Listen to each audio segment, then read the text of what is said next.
Tunampikia Mungu asante. Remercions Dieu. Kwa vile tupatia siku ya leo. Il nous a accordé la semaine d'aujourd'hui. Jina la Bwana lipewe sifa. Que le Seigneur soit loué. Ndugu na dada, Frères et sœurs, tunafika kumwisho ya hadithi ya ujumbe. nous sommes à la fin de l'histoire du message. Rake tunafika ndio kumwisho. Nous sommes juste à la fin. Ma evenement iko nafika, Les événements arrivent. iko naonesha wazi wazi unabii. Cela montre ouvertement les prophéties. Vile vyote vililakiwa, Tout ce qui avait été promis, vyote visha kutimizwa. tout c'est déjà accompli. Frère na Mario naka cette vision. Les frères m'avaient dit, Maonyo, Tad, Saba. Mu cette vision, Dans cette vision, si vision yote ishakonekana. Maonyo Sika s'est déjà Ile manifesté. moya inabaki yako. L'une qui reste là, Manifeste wakati shi tulisha ça kwenda. va se manifester quand nous serons partis. Ile watabombarde Amerika. Le bombardement de l'Amérique. Vyote bila yona kabisa utimili. Tout ce qu'il avait vu, ça s'est déjà Sasa accompli. mimi nakuuliza ndugu. Maintenant, je vous demande, mon Nisha frère, kuingia mu baptême du Saint-Esprit. êtes-vous déjà entré dans le baptême du Saint-Esprit? Njubite hii message. Parce que l'objectif du message, Kuingia mu baptême du c'est Saint-Esprit. entrer dans le baptême du Saint-Esprit. Message ya kwa kufanya makanisa. Le message n'est pas venu pour faire des églises. Sasa vile leo wanaanza kufanya tabernacle na kwa kufanya kiosque. Aujourd'hui, les tabernacles sont devenus comme des kiosques. Aina njoo kifo kuzuia Ce message. n'est pas ça l'objectif du message. Message. Le message Kwenda kuprepare pour. est venu pour préparer lui à dire la Russie. Na ticket Et le ticket, ni Saint-Esprit. nous rentrons la défi. Sasa muhimu confusion tuko nayo. Dans Muhimu confusion tuko nayo. les confusions que nous avons, Tunaanza kufanya makanisa. nous commençons à construire les Est-ce que églises. tutakuwa tayari kuprepare pour? Est-ce que nous aurons le temps de préparer lui à Tunakuwa Russie? makomba ya masitation. Nous serons dans des combats avec des citations. Frère, Mon frère, tutile attention. veillons tirer attention. Vyote visha kutimilika. Tout c'est déjà accompli. Enlèvement inaweza kufanyika hata kesho. L'enlèvement peut avoir lieu même demain. Tu mambo yote isha kuisha. Parce que tout est déjà terminé. Mungu acha kuclôturer Dieu sasa. a déjà clôturé. Watu wacha kuingia deja msafina Les kama wewe gens sont dans unakuingia. l'arche. Si vous n'êtes pas encore entré, vous êtes en retard. Tutatumia nyimbo ya Mungu, nyimbo miséricorde insondable. Vous allez chanter Miséricorde insondable.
Mungu acha kutudelivrer. Dieu nous a déjà délivrés. Sasa tuko msafari. Maintenant, nous sommes dans le voyage. Allez au ciel. Est-ce que utaingia? Et si vous allez entrer, Kama utaingia, si vous allez entrer, jibu uko nayo. la réponse vous Maisha l'avez. yako Votre vie uko na témoigner kama utaenda kama et utaenda. si vous irez ou pas.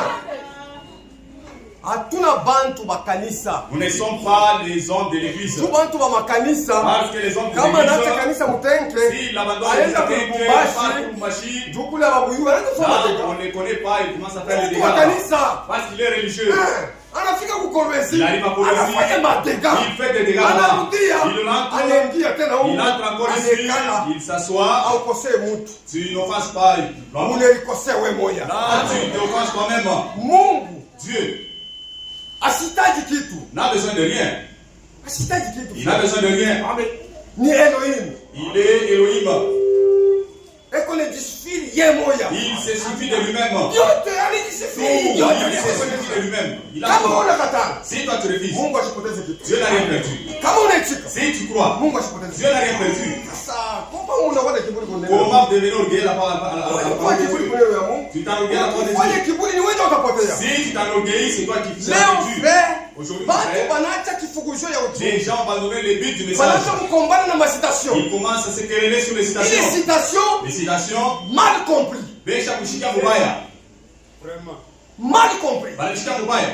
Unaona kule tunaweza kwenda. Voyez là que nous allons. Wanaanza kukombana makomba inutile. Ils commencent à combattre inutilement. Banaacha kifuguzio. Ils ont abandonné l'objectif. Hangaika juu ya maisha yako. Souffrez pour votre vie.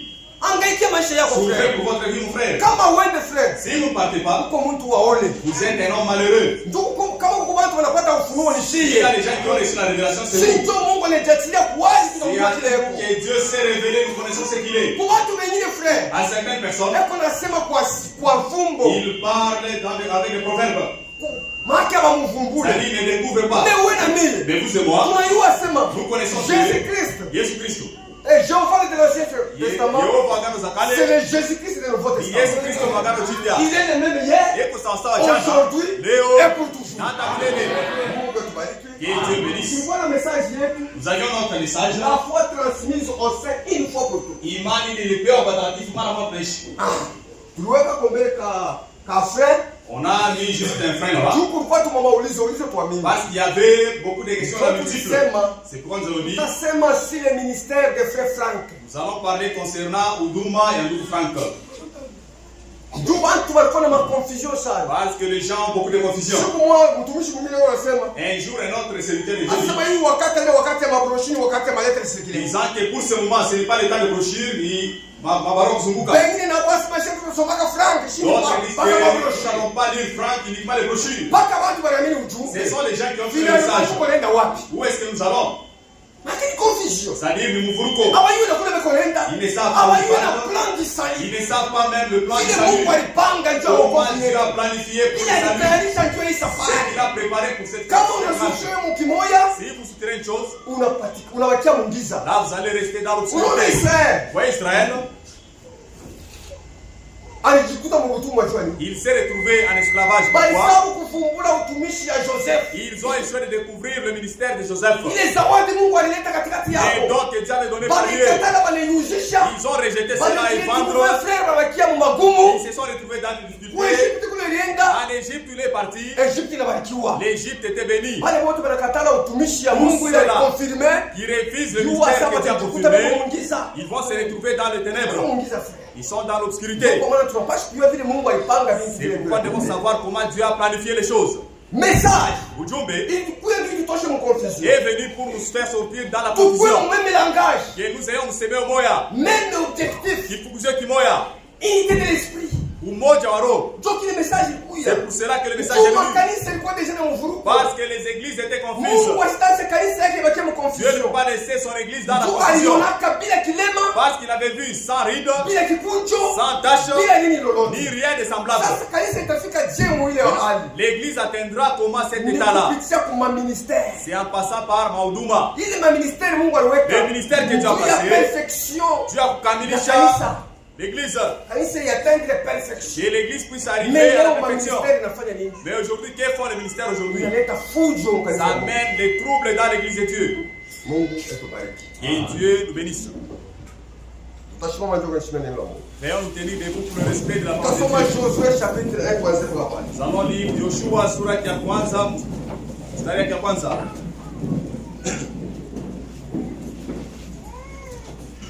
Après la mort de Moïse, serviteur de l'Éternel, Kisha kufa kwa Musa mtumishi wa Bwana, l'Éternel dit à Josué, Bwana akamwambia Yoshua, fils de Nun, mwana wa Nuni, serviteur de Moïse, mtumishi wa Musa, Moïse mon serviteur est mort. Musa mtumishi wangu amekufa. Maintenant lève-toi, Sasa wewe shimama, passe ce Jourdain, tambuka Yordani, toi et tout ce peuple, pour entrer dans le pays que j'ai donné aux enfants d'Israël. wewe na hii kundi, ili upate kuingia mumuji ile nilikabula wana wa Israeli. Tout lieu que foulera la plante de vos pieds, Fashi yote ile mikulu yenu itakanyanga, je vous le donne. mimi nipatie hayo. Comme je l'ai dit à Moïse, Sawa vile nilimwambia Musa, vous aurez pour territoire depuis le désert et le Liban, mutakuya na jimbo tangia jangwa tipaka Liban, jusqu'au grand fleuve, kufika na kuile mto mkubwa, le fleuve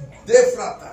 mto ya Efrata, Tout le pays des Étiens mainchi yote ya Waiti, et jusqu'à la grand-mer vers le soleil couchant, tipaka kubali ile mkubwa yenye kuwa kumagharibi. nul ne tiendra devant toi Hakuna kile kitajama mbele yako, tant que tu vivras. wakati yote utaishi. Je serai avec toi comme j'ai été avec Moïse. Nitakuwa pamoja na wewe kama vile nilikuwa pamoja Je na ne Musa. te laisserai point. Sitakuacha Je ne t'abandonnerai point. na sitakutupa. Fortifie-toi Ujitie nguvu et prends courage, na uwe hodari, car c'est toi qui mettras ce peuple en possession du pays que je jurai à leur père de les donner. wewe ndio utaingisha hapa watu muinchi ile niliyapia baba zao kuwapatia. Fortifie-toi seulement Ujitie nguvu tu et ayez bon courage na uwe na hodari, en agissant fidèlement selon toute la loi que Moïse, mon serviteur, t'a prescrit. mkutenda na uaminifu bote kufuatana na sheria ile Musa mtumishi wangu alipandikia. Ne t'en détourne ni à droite ni à gauche, Ushende wala kushoto wala kuume, afin de réussir dans tout ce que tu entreprendras. ili upate kuina mvyote vile utafanya. Que le livre de la loi ne s'éloigne point de ta bouche. Na hii kitabu cha sheria kishende mbali na kinywa yako, Médite-le jour et nuit, ukifikiri usiku na mchana, pour agir fidèlement selon tout ce qui est écrit. juu ya kutenda mzuri kufuatana na vile vishapandikiwamo. Car c'est alors que tu auras du succès Pale sasa njoo utafanikiwa dans toute entreprise. muma biashara yako yote, C'est alors que tu réussiras. na sasa njoo utaweza. Ne t'ai-je pas donné cet ordre? Mishi kupatie hii kanuni, Fortifie-toi ulitie nguvu et prends courage. na uwe na udari, Ne t'effraie point, usiogope ne t'épouvante pas point, wala usitetemeke, car l'Éternel ton Dieu est avec kwa toi maana wa milele Mungu wako dans tout pamoja ce nawe que tu entreprendras. vitu vyote vile utafanya.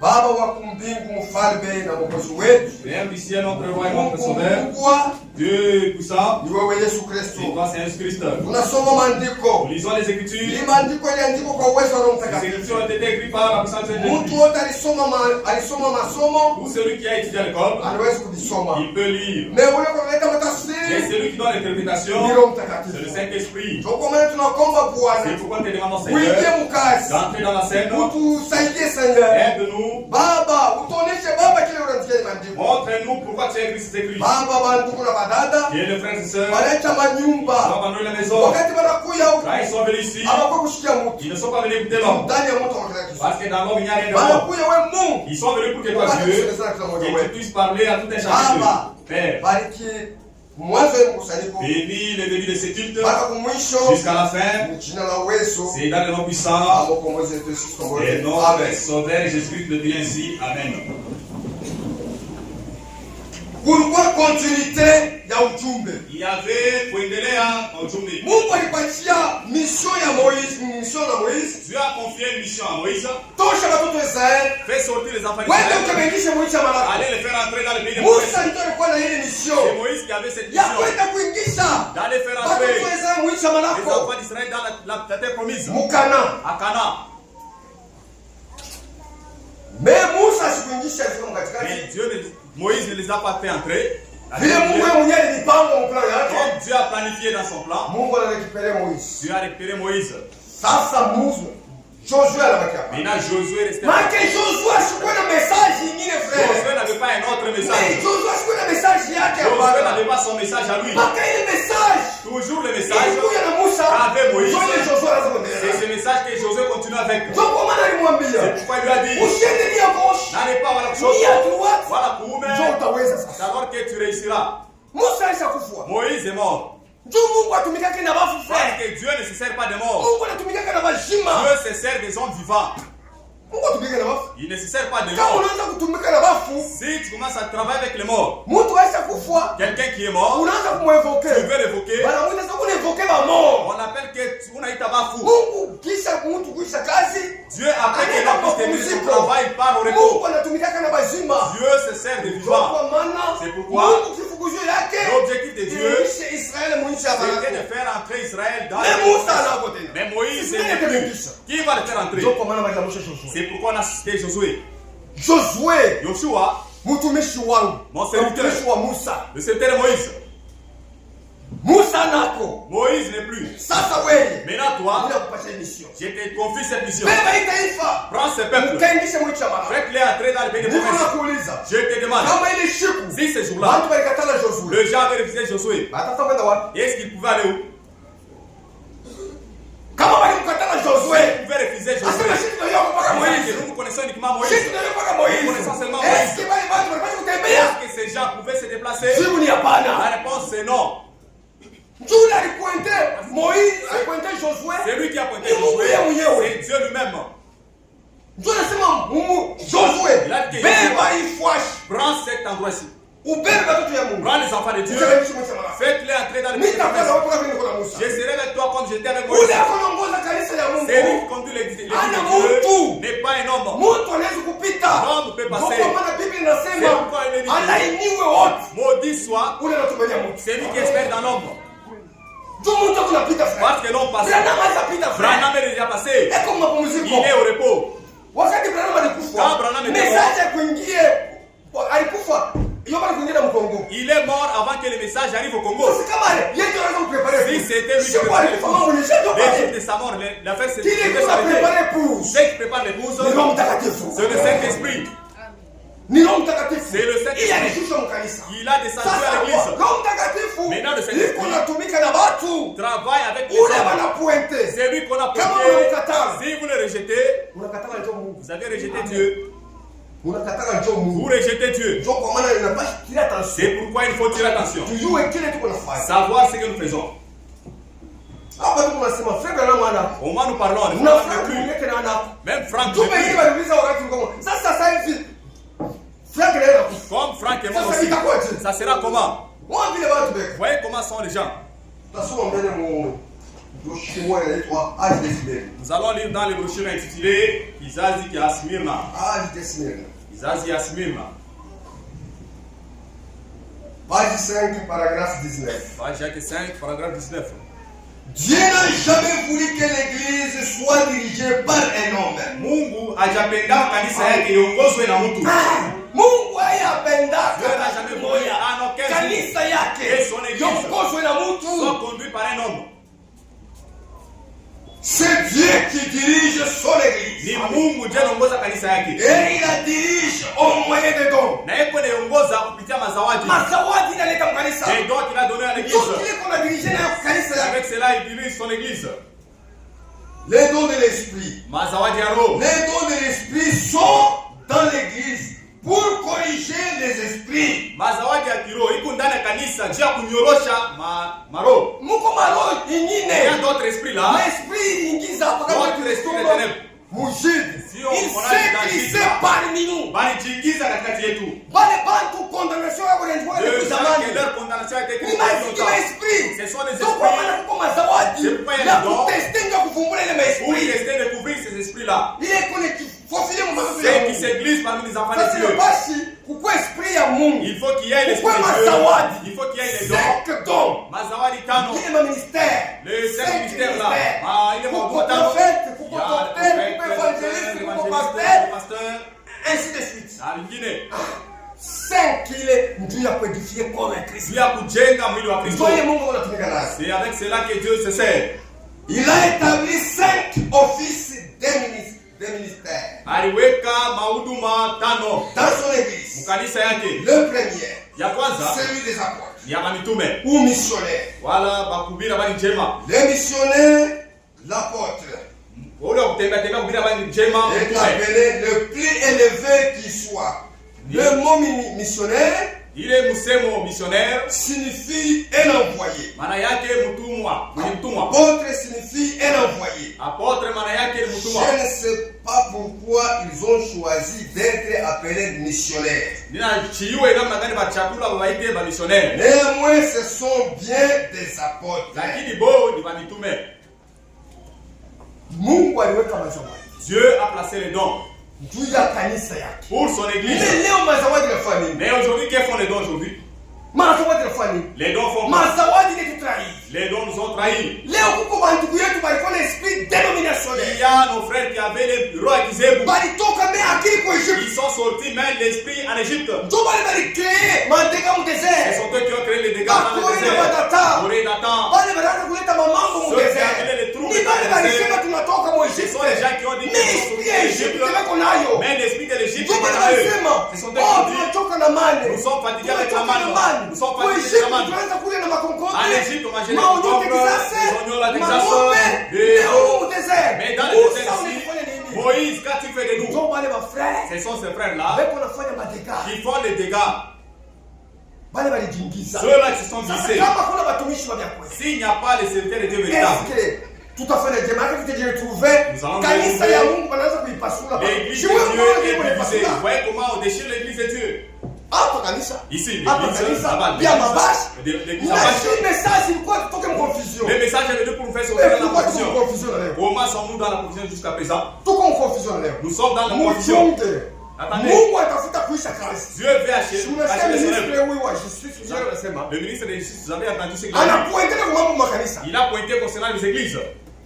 Kutakuwa siku batilifunga Il y aura frère. un jour où on va Bale fermer. bote bako na tumaini njoo Tous makanisa. ceux-là qui espèrent que les Batilifunga frère. églises seront Sasa fermées. tutakuwa wapi? Où est-ce que vous serez maintenant? Si hatuna pale ndio kanisa tuko Nous pale ne sommes pas pour préparer l'église, nous sommes là pour la préparation de l'épouse. batoto ya Mungu batende perfection. Que les enfants de Parce Dieu, que ils vous partez arrivent du au Saint-Esprit. Coméa.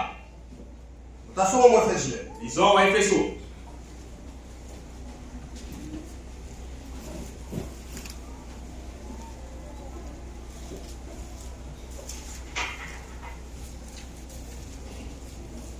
Efesiens 4 tuanze hapa.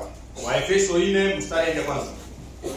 Je vous exhorte donc moi le prisonnier dans le Seigneur Mimi nawaonya mimi niliyemfungwa ndani ya Bwana. à marcher d'une manière digne de la vocation qui vous a été adressée. Mutembee mnamna inayostahili na mwito ile mpokea. Ndio kwa maana balituita tutembee mnamna inastahili na hii message ile inasema. De ce message, c'est ça dit. Usitembee saa vile mapagano. Il ne faut pas Saa marcher vile pour watu les wa païens, sehemu frère. les dénominationnels. Kufuatana kile message inasema. Selon ce que dit le message. Ndio kile Paul anaweza C'est kuexhorter. ce que Paul pouvait exhorter. En toute humilité Kwa unyenyekevu wote et douceur, na upole, avec patience, kwa uvumilivu, vous supportant les uns avec les autres, ukivumiliana wamoja kwa wengine avec charité. na mapendo Asema na douceur. na upole. Kia kwanza humilité inakosa mbele mu matumishi ya Mungu. L'humilité manque dans les secteurs de Dieu. Douceur inakosa mu matumishi ya La Mungu. douceur manque dans les enfants de Dieu. Mapendo inaisha mu matumishi ya Mungu. L'amour n'est plus dans les enfants Ndio kwa maana de Dieu. kanisa ya Mungu inaanza C'est kupasuka. pourquoi l'église de Dieu est divisée. Leo matabernacle tunakuja mtengi na kupata 13. On compte atteint qu'il peut y avoir même 13 Sasa tabernacles. inakuwa iko wapi? Maintenant, où est la vraie? Na ya wapi una prepare pousse? Quelle est celle qui Est-ce prépare que Mungu l'épouse? anaweza kuwa confusion? Est-ce que Dieu peut être un Dieu de confusion? Mtukumbuke kwa mwanzo. Souvenons-nous Hii de cela. message inaturudisha kwa mwanzo. Ce message nous ramène Wakati au Paul, originel. mu Dans Acte Paul, 19, dans Acte 19, anafika kwa Efeso. il est arrivé à Éphèse. Anakuta watu pamoja walikuwa Il kule. a trouvé certaines personnes qui Pepo étaient na là. kanisa. Ils avaient une Ni église. kanisa ya Mungu. Mais c'est l'église Na de kuna Dieu. vitu vingine hawaelewa. Mais il y avait certaines choses qu'ils n'avaient pas encore compris. Alimauliza. Il les a demandé. Mulipokea Roho Mtakatifu wakati mliamini? Avez-vous reçu le Saint-Esprit quand vous Asema avez hapana. cru? Ils ont dit que non. Hatujua na Roho Mtakatifu Nous sema ne ni connaissons kanisa. même pas que le Saint-Esprit existe. Mais ni kanisa ya Mungu. Or, c'est l'église de Dieu. Kama ni wewe. Si c'est Asema vous. ni baba fausse doctrine. Ah, kanisa ya ils Mungu. sont des fausses doctrines. Je Kama commence ni par baba l'église. fausse doctrine, mimi naanza Comme kama. je les ai trouvés Est-ce que terre à Mungu anaanza terre. kanisa? Bon, on a commencé l'église.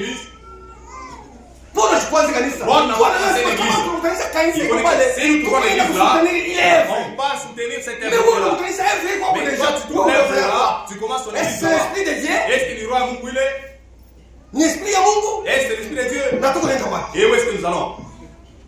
Paulo alifika kule. Paul est arrivé Asema là. tujue na Roho Mtakatifu. Nous connaissons le Asema Saint-Esprit. ubatizo gani mlipokea? Quel est le baptême que vous avez Asema reçu? ubatizo wa Yohana. Ils ont dit que le baptême de Jean. Mungu mleta. Vous êtes en retard. Sikia vile message nasema. Écoutez ce que dit Sikia le vile message. message nasema. Écoutez ce que dit Ubatizo le ya kweli. message. Le vrai baptême du Jésus-Christ. Banabatizwa pale. Ils ont été Watu baptisés wanapata Roho Mtakatifu. et ils ont reçu le Mais comment Saint-Esprit. unakuwa kuna verite? Comment toi tu Ole ya kuja utuambie hiyo. Au lieu de venir nous Unaanza dire yako là, pale. tu commences ton église là-bas.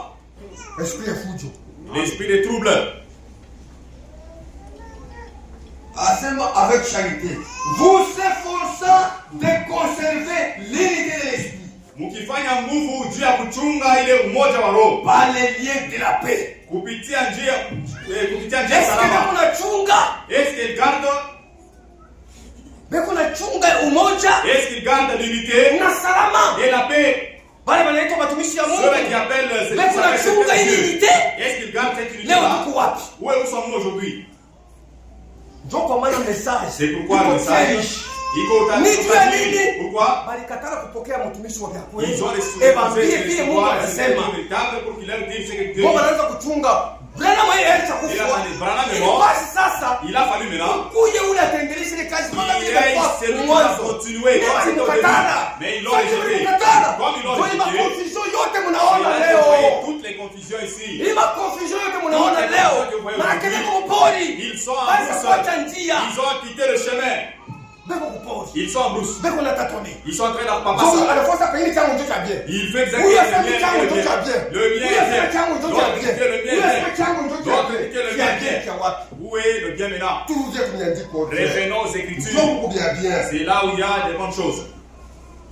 Il y a un seul corps, Kuko mwili mmoja un seul esprit. na roho mmoja, Comme aussi vous avez été appelés à une seule espérance. kama vile muliitwa kwa tumaini moja Par votre vocation. kupitia mwito wenu. Tuliitwa njia ya tumaini moja. Nous étions appelés à Mungu une seule moja. espérance, un seul Dieu. Sasa we, leo nyungu kwanga. Maintenant aujourd'hui, il y a combien de dieux? Hapa niko na kifunguzio niko na chambula manjao. L'autre, leur objectif, c'est Sasa d'injurer kwani les kuna autres. kombana vile? Quand vous vous querellez comme ça, Mutachunga utakaso? est-ce que vous allez garder la sanctification? Cherchez la sanctification Mutafute utakaso et la paix na salama à tout le monde. na watu wote. Kama haina vile, Si ce n'est pas ici, personne ne verra le Seigneur. hatuna mtu atona Bwana. Sasa hivi tunafanya tunachunga utakaso. Ce que nous faisons, est-ce qu'on garde la sanctification? Na kuna tunaenda na message. Voyez là que nous allons avec le message. Mungu asema kama mko ndani ya message, wala Voilà, mko kutoka kwa si vous message. êtes dans le message, bien vous êtes égarés. Il y a un seul Seigneur, Kuko Bwana tu mmoja une seule foi, na imani mmoja un seul baptême, na ubatizo mmoja un seul Dieu, na Mungu le mmoja Père de tous, aliye Baba qui yote, est au-dessus de tout, aliye juu ya et yote parmi tous, na katikati ya et wote en tous. na ndani ya wote. Ni Jésus-Christ. C'est Jésus-Christ. Il est Dieu, Alikuwaka, et qui est, eko et qui vient. na eko nakuya. Oui, moi. Le même ici. C'est pourquoi il est dit, Jo kwa maana en inasema étant monté en haut, wakati alipanda juu il a amené des captifs. alipeleka mafungwa. Wakati anaanza kupanda Quand frère, il montait là-bas, alipanda na bali walikuwa wafungwa, bali alikombola kama Ancien Testament. Ile siku tukuli kupasuka. les jours où les Wakati esprits anaanza sont partis, kupanda, quand na il wale montait wetu walikuwa delivrés. avec les 5 et 2 Ndio maana anaanza là, kupanda il nao. montait Bali avec eux. walikuwa wafungwa wanaenda kuacha. Ceux qui Ndio étaient siku captifs. paradis yama. Et c'est jour-là que le paradis a déménagé. Inatoka pa ulongo, Quitter la terre inaenda kule juu. et aller au ciel là-bas. Nenda mu 6e dimanche. Dans la 6e dimension, Ndio mle bantu wote wanachunga. C'est là que- Ndio mle na Abrahamu eko. C'est là Ndio que- mle na Abrahamu aisha kwenda. c'est là que fait partie frère Hata Francis. kuja tena hubiri. Il n'est pas rentré Kazi ici. na bakani yetu. Le travail nous reste à nous. Kama mnetukatana. Si vous nous rejetez, vous avez rejeté Dieu. Katana ndio Mungu. Vous avez rejeté Dieu. Mais un seul Père de tout, au-dessus de tout. Mais à chacun de nous, la grâce a été donnée selon la mesure du don de Christ. Kwa kila mmoja wetu neema ilipewa kufuatana na kipimo cha zawadi ya Yesu. Mungu analeta mazawadi. Dieu a Kila donné les mtu dons kufuatana na kipimo cha À Mungu chacun aliona. selon la mesure avec Usitamani laquelle Dieu kile l'a vu. Mungu alipatia ndugu yako. N'enviez pas ce que Dieu a donné à ton frère. Usitamani kile ndugu yako eko. C'est que votre frère. Kila mtu eko na kile Mungu alimpatia. Chacun a la mission pour édifier le corps. Sasa wewe unaweza kutafuta wewe kule fulani. Toi tu cherches à devenir. Ah, celui-là n'est pas digne. Unakuwa confusion. C'est-à-dire vous êtes dans Kila la mtu confusion. eko na kile Mungu alimpatia. Chacun a la mission pour pouvoir édifier le corps. Or, qu'est-ce que signifie il est monté?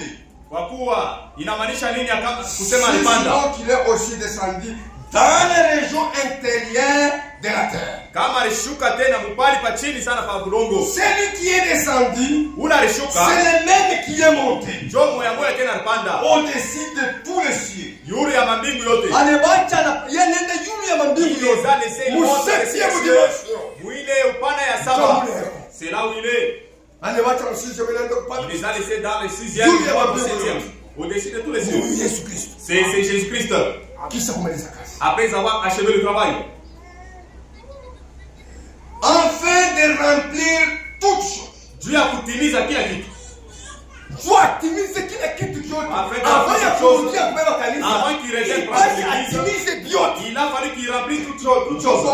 Il a donné les uns comme Alifanya bengine sawa vile ba mitume. mtume wa kwanza ni yeye mwenyewe. Le premier apôtre c'est lui-même. Les autres comme prophètes. Bengine sawa vile banabii. Munabii wa kweli ni yeye mwenyewe. Le vrai prophète c'est lui-même. Les autres comme évangélistes. Bengine sawa passage ya habari njema. Évangéliste wa kwanza ni yeye Le mwenyewe. premier évangéliste c'est lui-même. Les autres comme pasteurs. Bengine sawa vile bachungaji Et docteurs. na baalimu. Pasteur wa kweli ni yeye mwenyewe. Le vrai pasteur c'est Jésus lui-même. Mwalimu wa kweli ni Le yeye vrai mwenyewe. pasteur c'est Jésus lui-même. Donc kama anapointe mtu, S'il pointait un il homme, pas tu accepter. il nous faut accepter Hata cela. niveau yake iko ya Même chini. si son niveau est trop bas. Hata unaona ni wa bure. Même si vous voyez Sasa qu'il est bien. unampointe, Comme Dieu l'a Mungu pointé, ndiye mafaa. Dieu a quelque chose à faire avec lui. Donc il est pour la pousse à se faire. C'est ce que nous Pour manquons. la volonté ya De Mungu. découvrir la volonté de Mungu Dieu. anatumika na vitu vile vya chini. Dieu travaille avec les choses de la terre. Confondre basage. Pour confondre avec l'équipe. Bale ba elimu ba confondre. Les sages qui Donc se kama ni confondent. kwa vile vitu viko C'est méprisable. pourquoi ils prennent des choses là de kuzarauliwa. Ah, Dieu tukufu yake. Pour savoir. Pour le perfectionnement des saints. Juu ya kukamilisha En watakatifu. vue de l'œuvre du ministère et de l'édification du corps de Christ. Na juu ya kazi ya huduma na mwili wa Kristo ujengwe. Ujengwe ndio kwa maana leta maministère. Leo maministère pasula makanisa. Est-ce que ni maministère ya Mungu? Et sont les mystères de Bali Dieu. leta ndio kwa édifier On a corps. apporté cela juu ya kujenga mwili. Mais leo unajenga Est-ce corps. qu'aujourd'hui ils édifient les corps? Unaona kule tunaenda? Voyez là que nous allons. Leo ni ma business. Aujourd'hui n'a pas de biashara. Banaanza kuuza watu na On mafranga. commence à payer les hommes en moins d'argent. Oh frère, lâchez Kama vous. unaona kapeleka kupeleka Si kapitali tu kwa n'as pas de hiyo. capital, on va te donner Nafsi yako uipoketele Et kapitali. tu puisses hypothéquer ton âme au capital. Hata wakupatie $1000. Même si on te donnait $1000. Est-ce que iko valide na nafsi Est-ce que yako? c'est au même prix que votre âme? Okule ndio kumapendo. Oh, c'est là où il y a l'amour là-bas. Frère bana kupoisonner. On vous a empoisonné. Ndio unakuwa na dette morale. Parce que vous avez une dette là morale. Unakuwa na dette morale. Vous avez une dette morale. Hautatoka. Vous ne sortirez pas de Banakuvuka là. frère. On vous a influencé. Banakuvuka. On vous a élevé Juu là. ya makuta banakuvuka frère. À cause de Dada ça, vous êtes élevé. banakuvuka. Ma soeur, vous êtes élevé là. Juu ya makuta. À cause de l'argent. Sasa ma ministère yo haina pale frère kukabula watu makuta hapa. Les ministères qui ne sont Tuko pas là hapa pour ndio donner kudifier l'argent. corps. Nous sommes là déjà pour Batu gagner. wafike ku atteindre la perfection. Et les gens arrivent à la perfection. Ndio kile Mungu alileta ma C'est ministère. pour cela que Dieu a donné le Tusikie ministère. mu 13. Jusqu'à ce que nous soyons tous Dites, parvenus à l'unité de la foi. dites mpaka pale shimo tutafika mmoja wa imani. Umoja wa imani. Unité de la Kanisa foi. haya kwenda Les frère. savants de partir. Inapaswa kuatendre umoja wa Nous imani. devons atteindre l'unité de la Haina foi. hivyo hali tuko naisha Et pale. non dans l'état que nous Inapaswa vivons. kanisa ifike mu niveau Il ya faut que comprendre. l'église arrive au point de comprendre. Tufike mu hii niveau. Que nous puissions arriver à ce niveau. Ndio Yesu Kristo ashuka. Pour que Jésus Osi descende. unataka kama yetu afika. Si nous ne sommes Oui, pas encore niveau arrivés frère. dans l'unité de la Yesu foi, anakuja. Jésus ne se Sasa ni wanani watafanya ile kazi? Qui vont faire ce Mais travail? watumishi wengine walilamusha Mais c'est bakafanya des ile kazi. pour faire ce travail. Beko ambrouillé. Ils sont venus kuvurukwa Et de la connaissance du Fils de Dieu. na kujua mwana wa Mungu. Haina kujua Branham. Et non connaître Branham. Njia kujua mwana wa Mungu. Pour connaître le Fils de Dieu. À l'état d'homme fait à la mesure de la stature parfaite de Christ. Muhali ya mtu mwenye kufanikwa mkipimo cha mtu mwenye kukamilika. Afin que nous ne soyons plus des enfants, Ili tusipate kuwa tena watoto flottant d'emporter à toute vent de doctrine, benye kupeperushwa, benye kubebwa na mapepo yote ya mafundisho ya par mtu, la tromperie des hommes, kupitia maudanganifu wa watu par les ruses dans les moyens de séduction. na kupitia ujanja wao, muhali ya utongozi. Tunatongoza watu na ujanja. Texte séduit les gens par la ruse. Mon frère, Paul anataka deja mavao ya madoktrine Paul ya a kuja. réussi les vents de Mampepo ya madoktrine. Les vents de Amujione doctrine. frère. Est-ce que vous ne voyez pas cela? Ministeri kwa pale tusibebewe na ile mampepo. Qu'ils ne sont pas apportés par ce vent-là. Na kulikuwa na mamemba ministeri wala bebewa na ile Pourquoi les mampepo. ministres sont apportés par ce vent?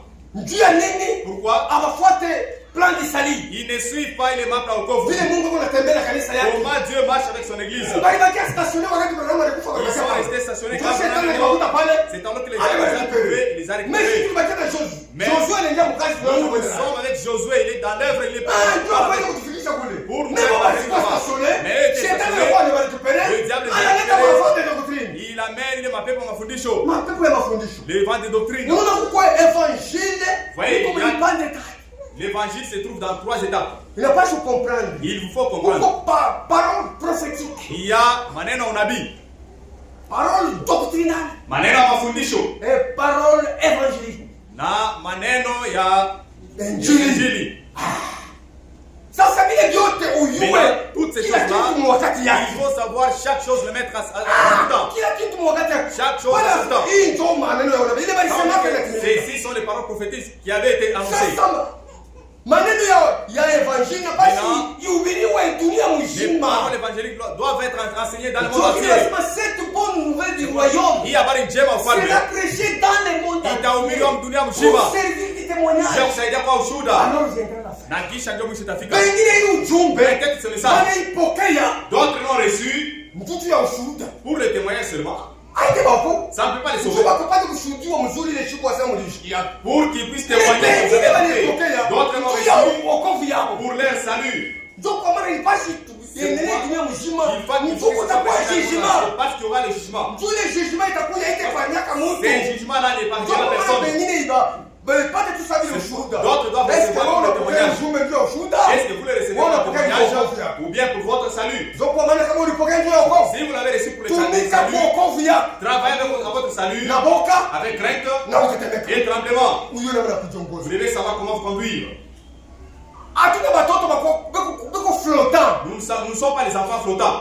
Ndio na mampepo ya madoktrine. Et par le vent de doctrine Oh là-bas. Branham Dieu. Oh, Branham de Mungu. Branham alishuka desho Branham kwa est 1933. descendu depuis 1933. No Branham alikuja ile wakati liwingu likuja. Branham, oh, il est venu quand Eh. il est descendu. Mandiku mzee mnyandiko. Rentrez Wakati aujourd'hui. Yesu yuko na panda Quand frère. Jésus montait, Banani wafutu wakiwa unaangalia les Mungu. disciples regardaient là où il montait Malaika là. anasema nini? Non, j'ai dit quoi? Huyu Yesu anapanda. C'est Jésus que vous voyez monter. Atarudia kama vile Mungu Il anamuona. reviendra dès que vous le voyez Eko monter. narudia mumwili. Il vient dans les Tunachunga la Yesu chair. Kristo tumuone. Nous attendons voir Aide Yesu Jésus Kristo niwe. Et non, Jésus Christ au wingu. Mon Kama frère, tuko nenda mbitu ya Mungu. comment nous apprenons les mauvaises choses là? Nous sommes déjà en effet. Oh, tusha kunyakuliwa. Potentiellement. Eh, polepole. Pole bien modèle kanibili. C'est quel c'est quel enseignement ça?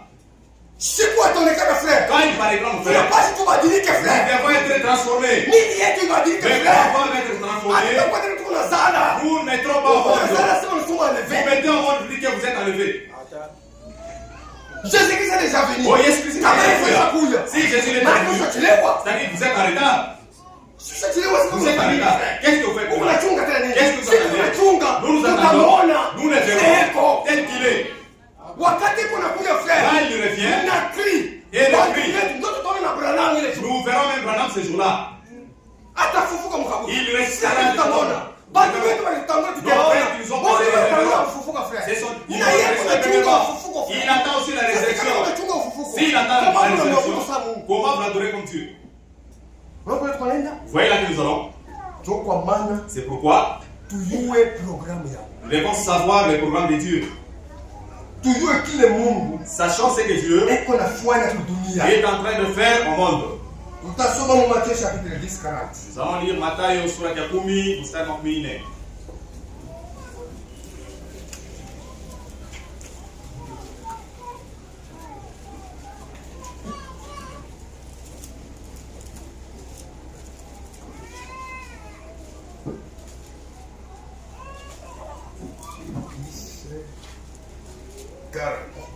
Celui qui vous reçoit me reçoit. Ule atanipokea ananipokea na mimi. Celui qui me reçoit reçoit celui qui m'a envoyé. Ule ananipokea mimi anapokea ule alinituma. Ndio kwa maana frère. C'est pourquoi mon frère, vous devez découvrir la volonté de Kama Dieu. unakatala ule Mungu alituma, Si vous refusez celui que Dieu a unamkatala envoyé, ndio Mungu. c'est-à-dire vous avez refusé Dieu. Ule anapokea matumishi ya Mungu. C'est lui qui reçoit les secrets de Dieu. Anapokea Mungu. Il reçoit Dieu. Ndio watakwambia mambo yabo. Parce qu'ils ne peuvent pas vous annoncer leur propos, ils vont vous parler le propos de Dieu. Au verset 41. Celui qui reçoit un prophète Ule anapokea nabii en qualité de prophète muali ya unabii recevra une récompense de prophète. atapokea zawabu ya nabii. Si tulipokea nabii, Nous avons reçu le prophète. ndio kwa maana C'est pourquoi neno iko nakuja kwa nabii. la parole vient au Sasa prophète. tulipokea nabii, Comme nous avons reçu un prophète, tulipokea neno. nous avons reçu la parole. Tulipokea Nous neno. avons reçu la parole Ile ilikuwa na manabii. qui a avec Unabii le ule prophète. Mungu alimleta, Le prophète qui est envoyé, tunampokea, on a reçu. tunapokea na ile neno ya On Mungu. a reçu même la parole de Dieu. Et celui qui reçoit un juste Na ule atapokea mwenye haki. en qualité de juste Hali yake ya mwenye haki recevra une récompense de juste. atapokea zawabu ya mwenye haki. Ndio kwa maana sisi tulipokea tena na serviteur Nous fidèle. avons reçu Mwenye haki tulimpokea na yeye. On a reçu. Ndio kwa maana tunakuwa na C'est connaissance pourquoi nous avons ya ufahamu. kuchunga ile Regardez neno cette parole ilikuwa na mnabii. qu'avait le prophète. Oh vile Mungu alipanga. Comment Dieu planifie les choses. Wakati tunampokea na yeye, Quand on a reçu, tunapokea na ile neno ile tu na on a mnabii. reçu la parole Dieu est du consistant. prophète parce qu'il est mwenye haki. Vile Mungu alileta Dans ce que Dieu a eko annoncé, fidèle. il est mwaminifu. Ni serviteur fidèle. Ni mtumishi Na mwaminifu. sisi tunakuya benye haki. Nous aussi devons Ndio tunampokea. parce qu'on a reçu. Tunakuwa na connaissance. C'est pourquoi nous avons eu ufahamu. Ile connaissance Et cette connaissance, mingi abana nayo. beaucoup ne l'ont pas. Juu ya nini? Pourquoi? Anakatala huyu mtumishi. Ils ont rejeté les serviteurs de Dieu. Anamrejete. Banamkatala. Asema sisi tunajua kwa Branham. Disant que nous connaissons uniquement Sasa Branham. Branham anako. Branham n'est plus. Bana vile Jésus-Christ abamuvumbule. Comme Jésus-Christ. Bale watu walifumbula na Jean Baptiste. Tous ceux-là qui ont reçu Ndio walikuwa bien préparé. ils étaient Juu ya kuvumbula Jésus-Christ. pour découvrir Jésus. Bale wote ba Farisayo walikatalaka Jean Baptiste. Tous les pharisiens qui avaient rejeté Jésus-Christ abamuvumbue tena. ils ne connaissaient pas Jésus-Christ. C'était qui? Mungu etubariki. Et Dieu le bénisse. Sasa ndio tunaingia kwa mambo yetu. Maintenant, nous entrons dans notre vie du sujet. La foi transmise au sein une fois pour toutes. Imani ilipewa watakatifu mara tatu. Aishe tutarudiaka hapo. N'est pas terminé, nous y reviendrons encore. Mambo ya mingi ndio nitasumbua. Parce qu'il y a beaucoup de choses à parler. Njoo hapa huko mtumishi atakuwa hii dimanche. Il y aura un certain de qui viendra le dimanche. Hatuwezi kuwa watu babongo juu tulikaka bengine. On avait promis au mois d'août. Hii dimanche. C'est dimanche ici. Hii dimanche mtumishi mwingine atakuja wa. Et il y aura un certain de Dieu qui viendra de Lumashi. Tupokelee mbele bapite tena Qui njoo. nous le recevoir, après ça va passer, je reviendrai encore. Njoo sema nyumba hiyo unapokelea On wageni. dit que la maison qui reçoit les visiteurs Iko yenyewe. est bénie. Njoo ma ministère aenda paka si. Les Njoo sasa ile mtumishi tuna milanda. Vous direz Kuna kwa wengine na kwa kwa wanasema. il y aura d'autres Tu ile qui vont siku parler. tulandia sema. Pour que ces Ama gens kutuambiake. on nous avait pas parlé. Tunaacha mimbari wazi. Et pourquoi on laisse la Njoo chair ouverte? kwanza shime yetu mbia bongo. Parce que nous-mêmes, Bale wanafungaka mimbari ndio Sio wanasema kitu. kuniweka peupe. ils savent qu'on viendra de nous parler. Bibi yangu vile vinafitamia. Ils parlent les choses sur lesquelles je me Lazima cache. utumishi wote tumike Mais kazi. nous laissons tous les ministères œuvrer. Juu ya kanisa ipate kuatteindre perfection. Pour que l'église atteigne Juu le wasikuwe capital. flottant. Pour qu'il ne soit pas péperusé. Naima mpepo iko napita. Ni Avec mpepo des frère. vagues sans le vent de Ni nous. vent frère. Mpepo. Iko namporte watu wa mingi. Cela emporte plusieurs personnes. Mungu etubariki. Et Dieu nous bénisse. Tunaingia sasa mwile nililaka. Nous entrons dans ce que je vous avais promis. Est-ce ou Frank? Est-ce que le frère Franck, Ni yeye mwenyewe alilamuka. il sait le fait de lui-même? Aneliweka kile iko. Il s'est taxé de ce qu'il est? Wala ni Mungu yeye mwenyewe Ou aliwaka. bien c'est Dieu lui qui le connaissait? Wala ni yeye anapenda kavuma. Ou bien Aonekane dunia mzima na yeye sasa celebre moya. la popularité de régner dans le monde entier? Wala ni Mungu alimtuma ile kazi. Ou bien c'est Dieu qui l'a Ndio envoyé? tunapaswa tujue sasa. C'est ce qu'il nous faut Ndio savoir. kama unadharau ile kazi. Si vous méprisez cette œuvre-là, Unadharau ndio Mungu. là vous méprisez Dieu. Unakatana ile kazi. Vous rejetez cette œuvre, vous rejetez Dieu. Ndio kwa maana tutarudia. C'est pourquoi nous allons Ule revenir. profeta mwenyewe alikuwa na neno. Le prophète qui avait la parole, Ndio alitusontea aje. c'est lui qui nous les a dotés. Haina shibe nyewe. Ce n'est pas par nous-mêmes. Na maandiko yake. Il y avait des écritures à l'appui. Tupe mu Matthieu 24. Écoutez Dans Matthieu 24, 45. Ilipasha kuwa fidèle mubile mnataka kaleta. Il a fallu qu'il soit mwaminifu dans ce que il Wakati kama mwambeka nani Josué. Bon, Ushende ni à gauche ni à droite. N'allez pas à gauche ni à Na yeye droite. ilipasha kuwa fidèle. Lui aussi devait être mwaminifu. Mwaminifu. Fidèle.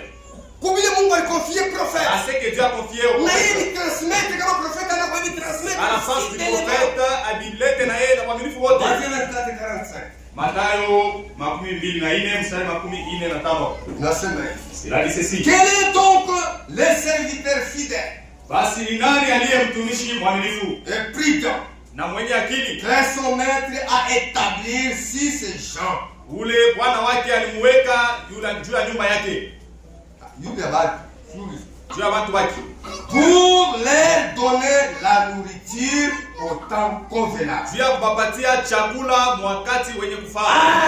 Balete chakula mwakati. Il leur donne la nourriture au temps convenable. Hii wakati wewe na vitu kuna hizi. C'est temps auquel Ni il faut wakati ya avoir. njala. C'est un temps de famine. Sasa ilipasha balete Il chakula. a fallu qu'on amène la Ni wakati ya nourriture njala. dans les temps de la famine. Et là, ce serviteur que son maître à son arrivée trouvera faisant ainsi. Yeye mtumishi ule mwalimu wake mkuja atamkutanisha yeye anafanya hivi. Je vous le dis en vérité, Ninawaambia kweli il kweli, établira sur tous ses biens.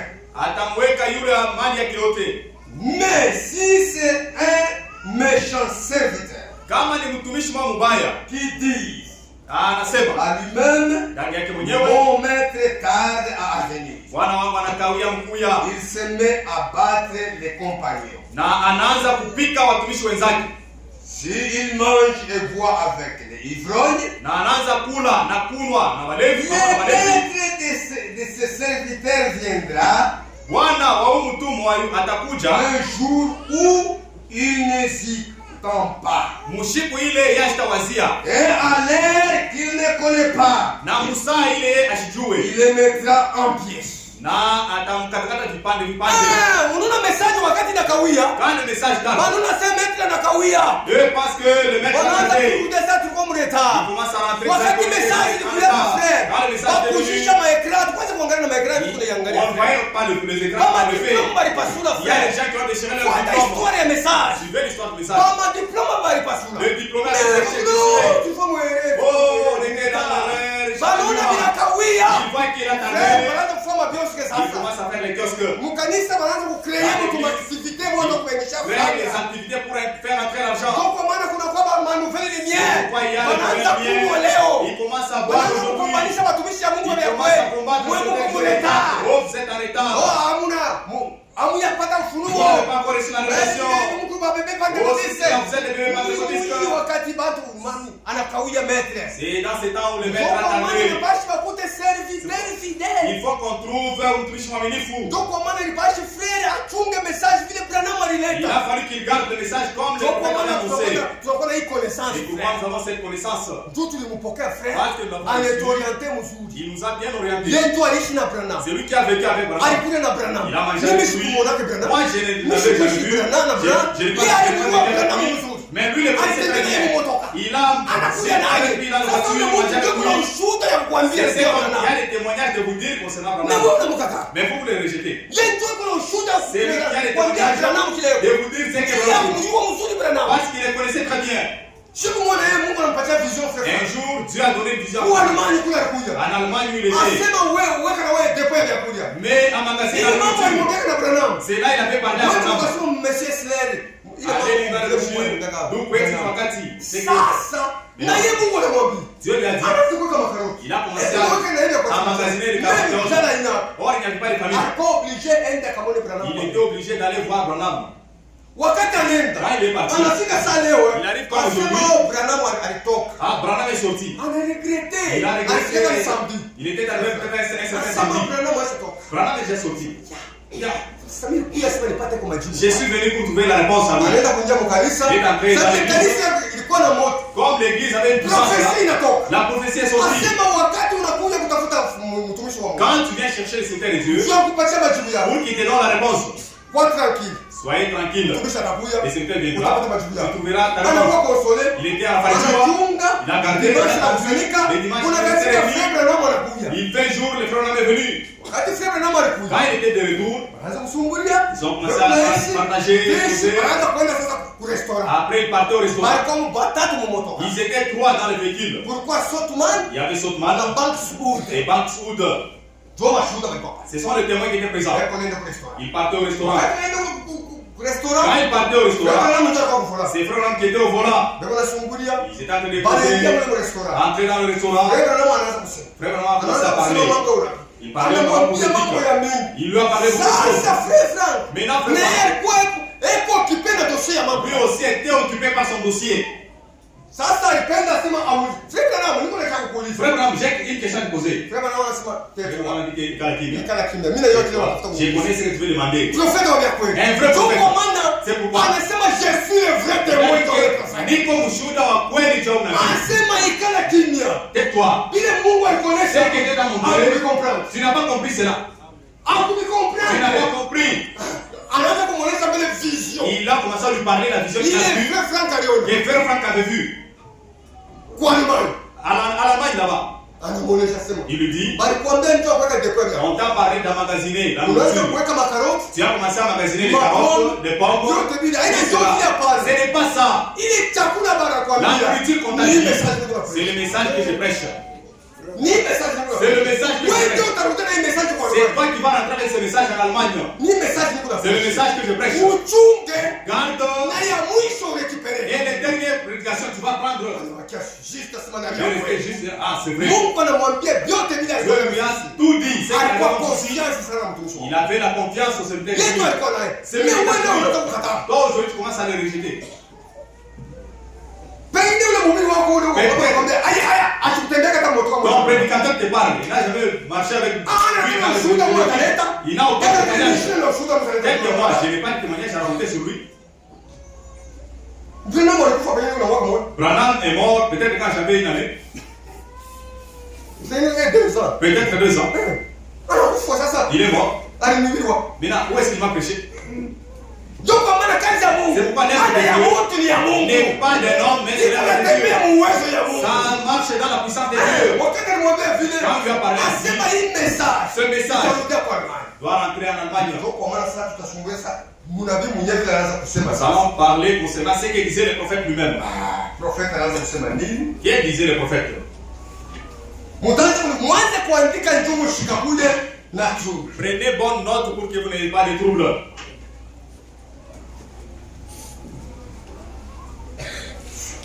Kichwa maneno. Les sujets de la Frère semaine. Branham annonce lui-même un ministère après lui. Ndugu Branham anatangaza ye mwenyewe huduma moja ile itafanya kazi kisha yeye. Les enfants dans le désert. Batoto ndani ya jangwa. Donc brochure mwandike C'est ça, les les brochures. enfants dans le désert. Batoto mjangwa. Du 21/11 Ya mutare 23 1947. 1947. Page 16, Page yake 16. paragraphe 46. Paragraphe 46. Inasema. Il est dit ceci. Ndio frère Branham anasema. C'est le frère Nam qui dit. Écoutez mes amis. Mushikie barafiki yangu. C'est difficile pour les gens de voir cela. Biku vya nguvu kubantu kwa kuona hivi. Mais Lakini il devrait y avoir quelqu'un ilipasha kukwe mtu. que Dieu accorde 15 jours. Mungu alete kwa siku moja. Je puisse avoir quelqu'un, Nipate kwako na mtu il m'enverra, qui parlera pour moi. ula atanitumia atasema juu yangu. Et je n'aurai pas à faire cela. Na mimi sitakuwa na ya kufanya juu ya ile. Eko nasema yeye mwenyewe. Il parle de Mungu lui-même. atatuma. Dieu enverra Mtu mmoja. une personne. Ule atasema yuruya. Il va parler pour Mimi moi. wakati mimi sitakuwa tena En nataka. ce temps-là, moi, je n'aurais pas à dire. Tutasoma tena brochure yake. Nous allons lire le deuxième brochure. Njuni Branham mwenyewe anaanza kusoma. Parce que c'est Branham lui-même qui parle. La marque de la bête. Chapa ya nyama Du 13. ya mtarehe 13 5 mwezi ya 5 1954. 1954. Paragraphe 78. Paragraphe yake 78. Eko nasema hivi. Il dit ceci. Alors j'ai dit, Sasa mimi nisema, Seigneur, Bwana, je ne veux pas d'organisation. mimi sipende matengenezo. Accorde-moi de te servir de tout mon cœur. Unisaidie eko nikutumikie kwa moyo wangu wote. Pendant que je suis là, Wakati ningali hapa en vie. mzima. C'est vrai. Ni kweli. Après, tu auras un autre homme. Kisha utakuwa na mtu mwingine. Après mon départ. Kisha kwenda kwangu. Tu feras que quelqu'un occupe cette place. Utafanya mtu moya ule atabeba hii fashi. C'est tout. Unaisha. Tunasikia Abraham anasema. Zatande sisi kwa Utakuja mtu. Hiyo raka atabeba hii place. Kipranga. Aidha yeye aniambia par force. Ce n'est pas lui qui a fait la place. place. Sous l'inspiration. Le frère Ram parle sous l'inspiration. Dieu a fait Franck. Concernant les frères Franck. Dieu était comme scène. Comment il sera dans la scène? Frère, tu sors mes messages. Ils ont le message, mon frère. Attends comme ma confusion. Nous ne serons pas dans la confusion. On ne peut pas nous tromper en désordre. Oh, Branham a dit. Oh, Branham a dit. Branham a dit. Est-ce que Branham alisema nini? Qu'est-ce que Branham a dit? Alisema. Lisez ce qu'il a dit. Alianza kusema kuko na kuya mtu. Il a dit il y aura quelqu'un. Sasa wewe ule mtu unamkataa. Mais cette personne vous Sasa la rejetez. ukitongoza Jeff. Mais là, comment allez-vous vous conduire? Yeye ndio atakuwa na flambeau ya C'est lui qui kuangazia. aura le flambeau pour pouvoir vous éclairer. Tutasoma tena. Nous lisons encore un autre. Questions et réponses. Ulizo na majibu. Du 28 juin Ya mtarehe 28 1959. mwezi wa 6 1959. Page 5. Page yake 5. Paragraphe 26. Paragraphe 26. Tukwenda pole pole ndio habari unaandika. Nous allons lentement. Hata sasa kama inaenda. C'est ce qui écrit. Même si C'est c'est ta fille, chakula ya Mungu. c'est la nourriture de Dieu. Hata sasa kama inaenda. Même si c'est ta fille, Hatupoteza kitu. on n'a rien perdu. Questions et réponses. Ulizo na majibu. Du 28 juin Tarehe 28 1959. mwezi wa 6 1959. Page 5. Page 5. Paragraphe 26. Paragraphe 26. Seigneur, Bwana, nous vieillissons. tunazeka. Moi personnellement. Mimi kwa pekee. Et je dois bientôt passer la Bible dans la main de quelqu'un autre. Na hapa sasa nitapeleka Biblia mikono ya mtu mwingine. Unasikia vile mwenyewe unasema? Vous entendez ce que lui-même dit? Asema tuko na zeka. Ça que nous vieillissons. Tuko na zeka. Tel que nous vieillissons. Tuko na zeka sasa. Nous vieillissons nous tous. Sasa. Maintenant. Ipashi Biblia. Il a fallu que cette Yende Bible kufunuliwa. révélé Yende mu mikono ya mtu mwingine. passe dans les mains d'une autre personne. Ndio ule Frank kama unakatana. C'est le Franck que vous rejetez. Ule kuna salamu na C'est lui chakula. que vous injuriez. Ndio Vous ule refusez. huko mtu mmoja Et atakuja. celui-là, il est qui a une personne qui est Biblia là. itakuwa mu mikono yake. C'est lui à qui la Bible sera transmise. Aide-nous pour cet effort. Utusaidie eko juu ya hii nguvu. Anza kupredi. Il a commencé à Ndio prédire. utasema Parce que vous no. voulez. Aitokea wapi? Ah, d'où il est, où est-ce qu'il est venu?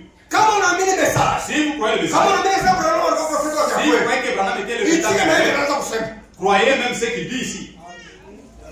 Oui, itika frère. Ouais, c'est là. Donc tu vas faire unaamini Nous message. saurons que tu crois le message. Kama unakataa, Si tu refuses, au ya comprendre le message ah, tu n'as yenyewe. pas encore compris le Na message message. yenyewe ya nini? Même le message, tu ne le crois pas. Au ya nini frère? Tu ne crois pas le message. Tuko naendelea tena. Nous continuons. C'est rangé du côté de Jésus. Broshura intitulée Kujipanga kungambo ya Yesu Kristo. Prêcher le 1/6/1962. Ilihubiriwa msiku ya kwanza mwezi wa 6 1962. Tuko naenda pole pole ndio kuandika mchufre. Basi Ni frère. chakula hii sio C'est la batakuingililia. nourriture, peut-être. Bana kupeleka mbali na volonté ya Mungu. Et vous amenez loin de la volonté de Dieu. C'est rangé du côté de Jésus. Kujipanga kungambo ya Yesu. Job ni brochure ile kama uko nayo utaanza kwenda kusoma wewe mwenyewe pole pole. Vous irez lire. Juu kuna wanasema ni shida kunasema. Parce que vous Kama savez que c'est tunaleta une parole. paragraphe. Si on doit le Juu pale paragraphe, mtaenda parce kumanya. que quand vous rentrez à la Kila maison, mtu anaangalia mu bibliothèque. chacun de vise à Anabeba ile brochure. il prend ses Anaanza brochures. kusoma vitu Il kunasema commence à kama lire ni ce hongo. qu'ils disent, si Kama ni c'est ya la kweli. vérité ou bien la vérité. Ndio vile watu wetu wakubelewa. C'est comme ça qu'étaient nos frères débérés. Beko naandika. Ils écrivaient. Bali nasema hivi niko nasema ni vya kweli wala ni vya Ce hongo. qu'on a prêché était la vérité ou pas? C'est rangé du côté de Jésus. Kujipanga kungambo ya Yesu. Prêcher les premières 6/1962. Ilihubiriwa siku ya kwanza mwezi wa 6 1962. Paragraphe 62. Paragraphe yake 62. Eko nasema hivi. Il dit ceci. Trois choses pourraient arriver. Vitu tatu vipasha kufika. Ce soit la fin de ma route Wala inaweza mwisho ya safari yangu, et que cette autre arrive. wala huyu mwingine anafika. Ndio hawezi kutumika wote wawili. Parce qu'il ne peut pas travailler. Asema saa zingine Peut-être ni mwisho ya c'est safari. ma fin de ma route. Kazi na Mungu inamalizika. Moi, avec Dieu, mon travail est terminé. Nenda. Je pars. Kukuye mtu Il y mwingine. a une autre personne. J'ai ouvert le chemin pour lui. Nilimfungulia njia ule mtu. Pour continuer. Juu yeye apate kuendelesha. Wasikia vile unasema? Nilimfungulia tu njia. Je lui ai ouvert la route, le chemin. Njia apate kucontinuer. Pour qu'il puisse continuer. Donc vous avez un message. Il faut savoir que Yuko na upana yayo. le message a sa profondeur. Kama wewe unababa tu citation moja. Si vous prenez ces mêmes citations, Utakuwa en confusion. vous serez dans la confusion. Ma écriture, pourquoi emboîtement ya écriture? Il y a l'emboîtement des écritures. Na pourquoi emboîtement ya Il citation? y a l'emboîtement sur les citations. On vile kwenye jamboîte. Vous voyez comment il n'a pas tana. Njoo tujue sana ni vya kweli. Pour savoir que Na maverse na pashi jamboîte. les versets doivent s'emboîter aussi. Usanipe tu na verse moja waje uniconvaincre nayo. Avec un verset, Hautaniwezaka. là tu ne sauras pas me vaincre.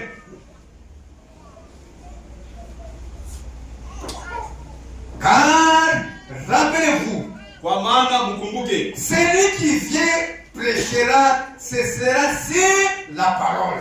ule kunakuya atahubiri na atahubiri mpaka neno, L'établissant la foi des enfants à leur père. kurudisha imani ya watoto kwa baba yao.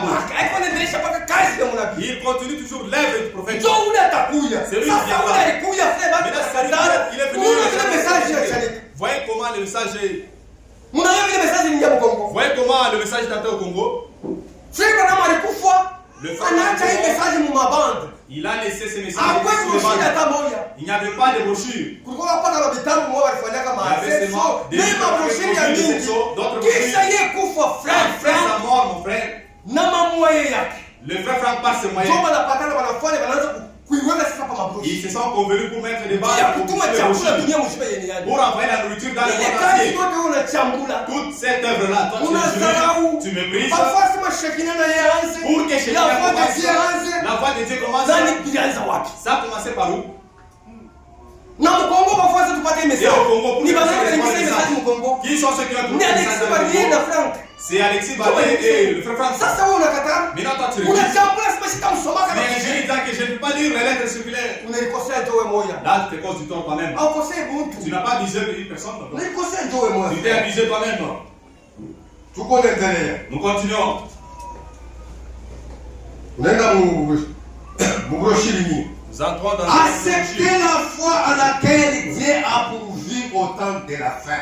kuitika imani ile Mungu atayarisha wakati ya mwisho. Kuitika imani. Acceptez la Ile foi Mungu alitayarisha. que Dieu a Mungu pourvu wakati ya mwisho au broshiri. temps de la fin. Prêchez le 15 janvier Ilihubiriwa tarehe 15 1963. mwezi ya kwanza 1963. Niko narudia kwa polepole njuu ya mimi nasema hata saa inapita tutavumilia. Même si le temps Njuu ya wakuandika iko ya mafaa sana. c'est tellement important Njuu inaleta funjo. parce que ça met des troubles. Acceptez la foi à laquelle Dieu a pourvu au temps de la fin. Kuitika imani ile Mungu alitayarisha wakati ya mwisho. Prêchez le 15 janvier 1963. Ilihubiriwa tarehe 15 mwezi ya kwanza 1963. Paragraphe 281. Paragrafu yake 281.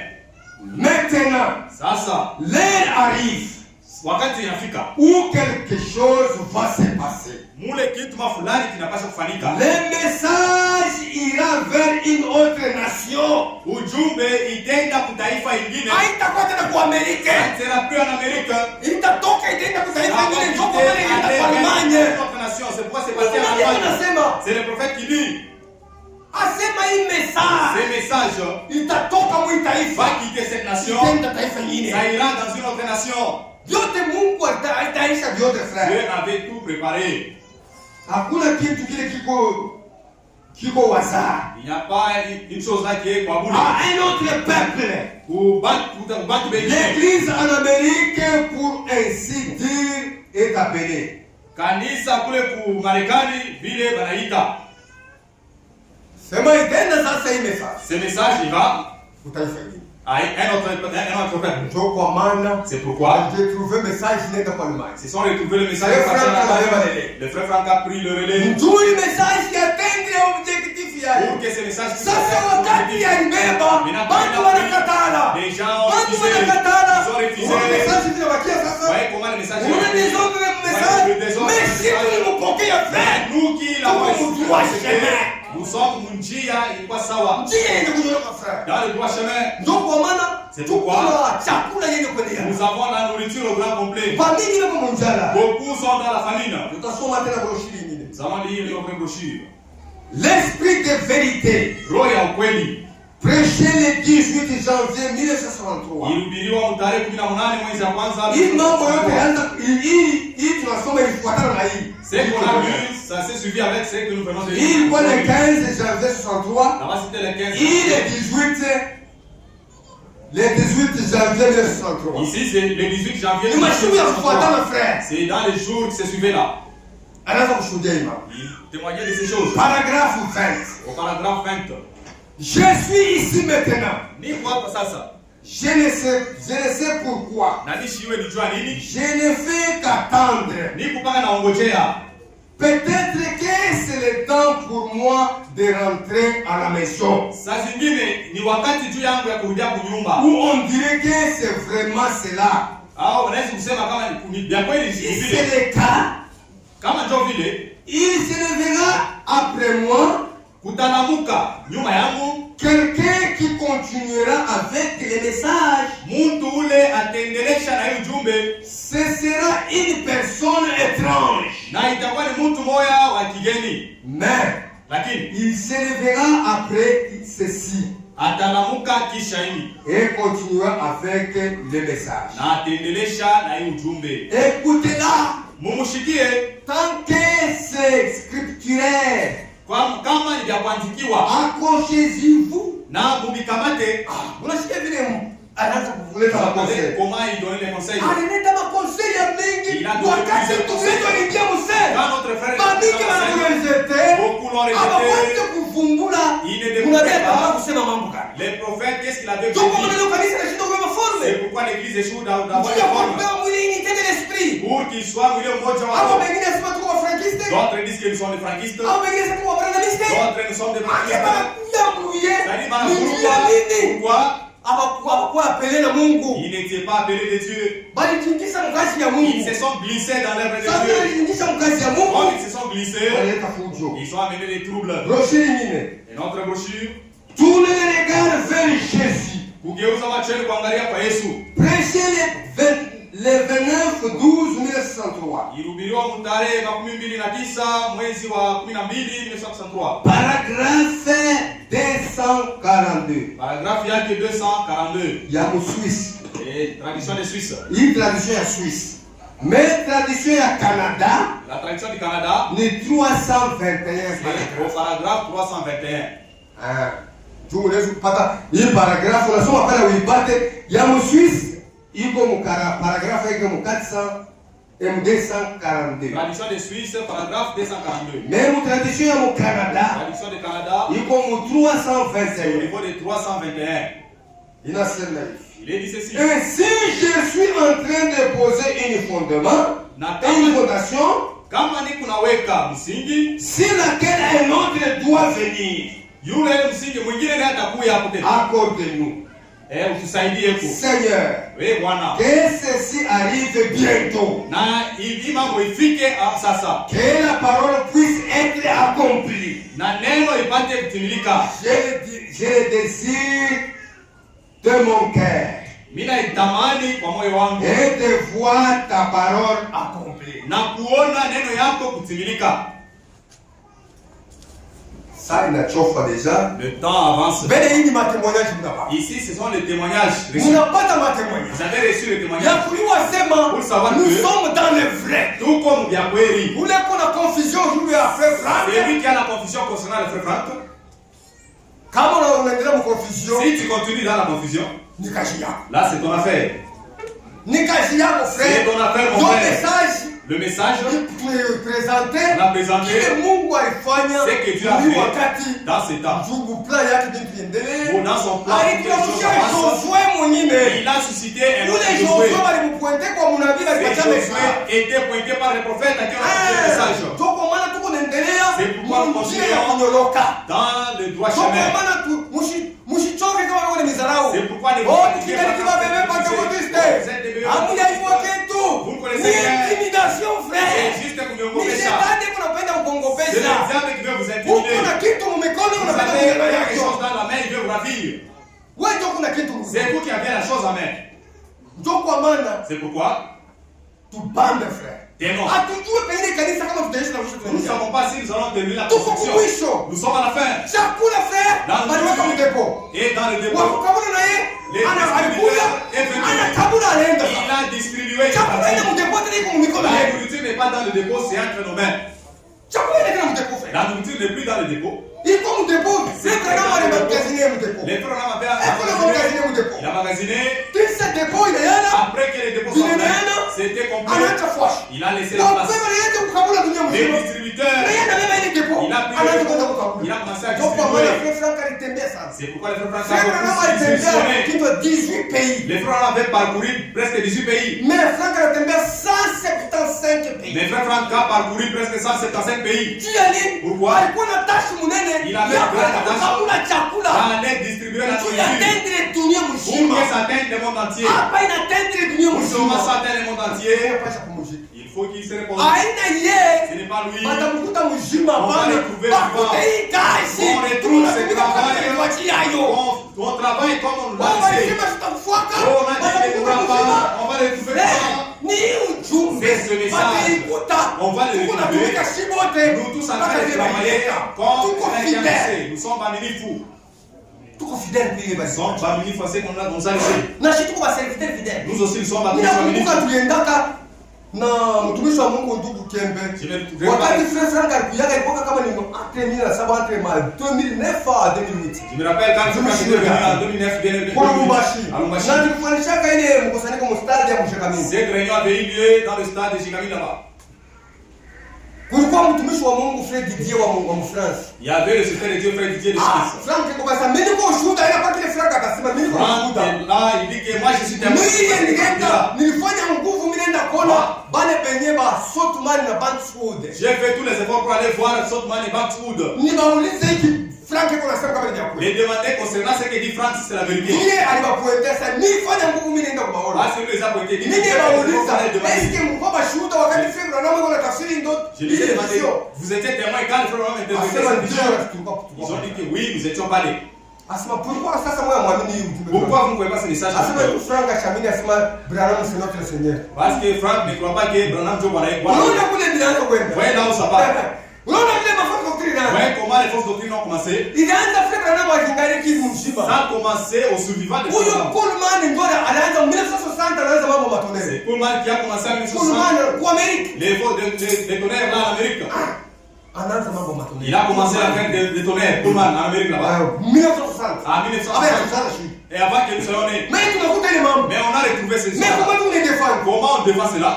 Ni esprit ya Mungu. C'est l'Esprit de Dieu. Vitu vyote vitapita neno ya Mungu Tout haitapita ça passera, mais la parole de Dieu ne passera point. kamwe. Ça ne peut passer. Ndio kwa maana C'est pourquoi, frère mon frère, tukue na courage ayons du courage ya kutembea kwenye neno ya Mungu. de marcher dans la parole de Dieu. Est-ce qu'il a pointé? Il est presque.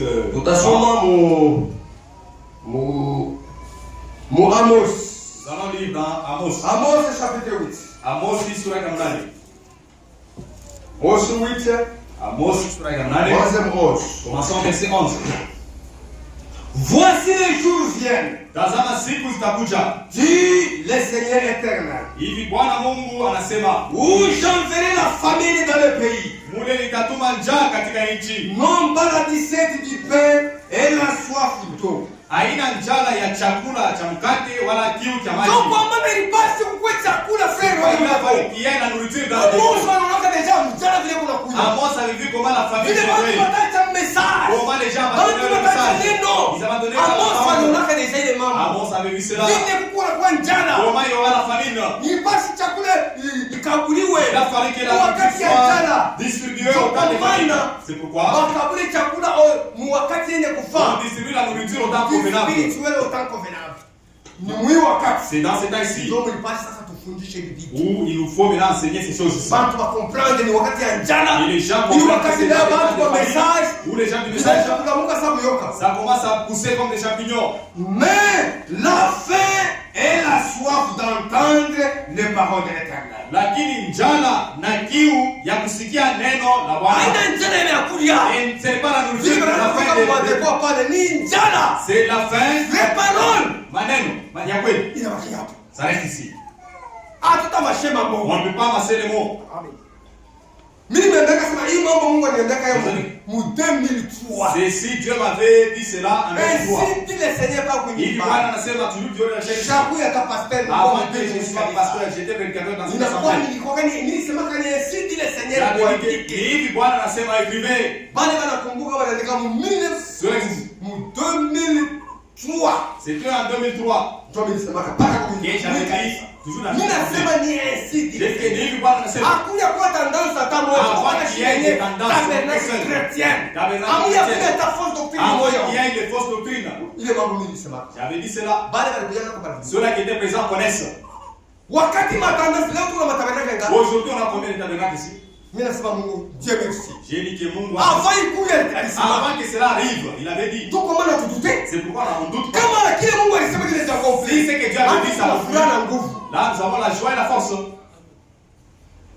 Mais la faim et la soif d'entendre la parole de l'Éternel. Lakini kiu na njaa ya kusikia neno la Bwana. Ils seront alors errants d'une mer à l'autre. Na watakuwa wanazunguka kwenda kuibari na kuibari. Et du septentrion à l'orient. Kwenda kwa mashariki na kaskazini. Ils iront ça et là. Wataanza kuzunguruka huko na Pour kule. chercher la parole de l'Éternel. Juu ya kutafuta neno la Bwana. Il ne les trouvera pas. Na wataipata. En ces jours, Na kwa siku ile les belles jeunes filles et les jeunes hommes mourront de la soif. mabikira wa kupendeza na vijana watakufa na njaa na kiu.